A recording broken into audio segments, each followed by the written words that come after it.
Assalamualaikum warahmatullahi wabarakatuh.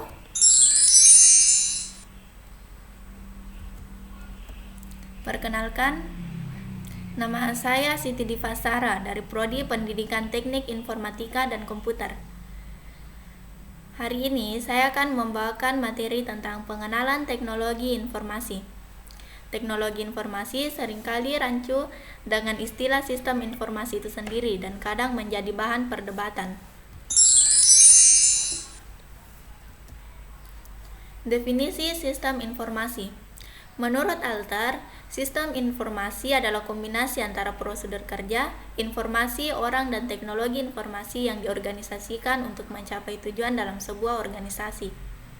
Menurut Bodnar dan Hopwood, sistem informasi adalah kumpulan perangkat keras dan perangkat lunak yang dirancang untuk mentransformasikan data ke dalam bentuk informasi yang berguna.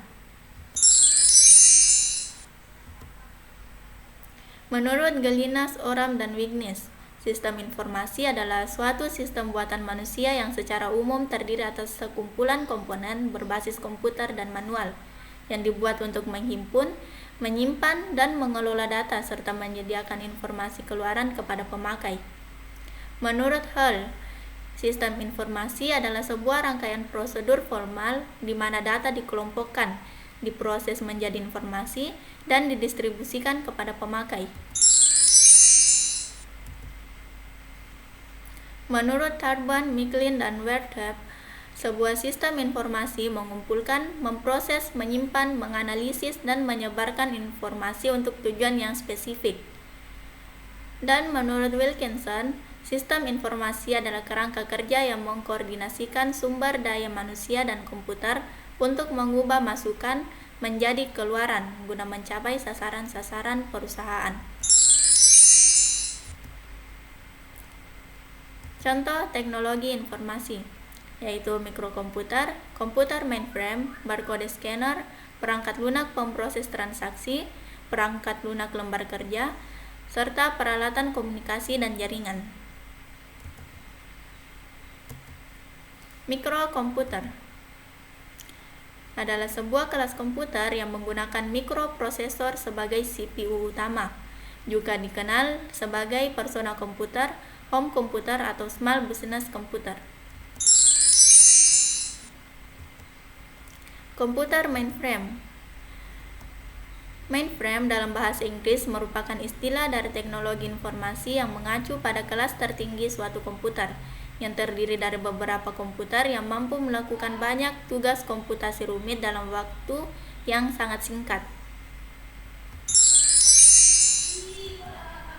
Barcode scanner adalah pemindai optik yang dapat membaca barcode yang dicetak, mengkode data yang tergandung dalam barcode, dan mengirim data ke komputer. Seperti pemindai flatbed, ini terdiri dari sumber cahaya, lensa, dan sensor cahaya yang menerjemahkan impuls optik menjadi sinyal listrik. Transaction Processing System atau TPS merupakan sistem perangkat lunak atau kombinasi perangkat lunak atau perangkat keras yang mendukung pemrosesan transaksi. Spreadsheet atau lembar sebar adalah software atau program untuk mengelola data dalam bentuk baris dan kolom. Dapat berupa angka, teks, atau rumus-rumus yang diletakkan dalam kotak yang merupakan perpotongan antara baris dan kolom. Salah satu contohnya yang sering kita dapat yaitu Microsoft Excel.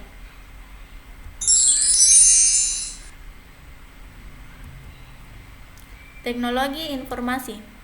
Istilah teknologi informasi mulai banyak digunakan untuk menggantikan sistem informasi manajemen. Istilah teknologi informasi lebih berorientasi ke teknologinya. Sistem komputer juga merupakan teknologi informasi yang digunakan di sistem informasi. Teknologi informasi dapat berupa teknologi atau dapat menghasilkan informasi, termasuk teknologi komputer dan teknologi telekomunikasi.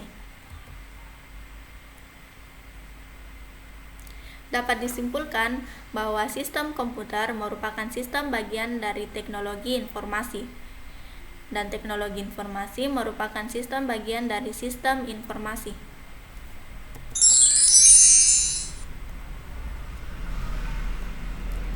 Peranan teknologi informasi. Peranan teknologi informasi pada aktivitas manusia saat ini memang begitu besar. Teknologi informasi telah menjadi fasilitator utama bagi kegiatan-kegiatan bisnis, memberikan andil besar terhadap perubahan-perubahan yang mendasar pada struktur, operasi, dan manajemen organisasi. Berkat teknologi ini, berbagai kemudahan dapat dirasakan oleh manusia. Kebijakan nasional bidang TIK. Yang pertama, infrastruktur informasi. Terdiri atas beberapa aspek yang seluruhnya harus dibangun secara paralel dan saling menunjang. Aspek pertama yaitu jaringan fisik yang berfungsi sebagai jalan raya informasi. Kedua, menekankan pada kemanfaatan sebesar-besarnya pengelolaan sumber informasi. Dan terakhir adalah pengembangan perangkat keras, baik di sisi jaringan maupun di sisi terminal. Perangkat lunak. Pengembangan perangkat lunak diarahkan pada realisasi sistem aplikasi yang mampu menunjang proses transaksi ekonomi yang cepat dan aman, serta pengambilan keputusan yang benar dan cepat. Dalam mempercepat pengembangan dan pendayagunaan perangkat lunak, perlu pula ditinjau implementasi konsep open source. Sekian presentasi dari saya, kurang lebihnya mohon dimaafkan.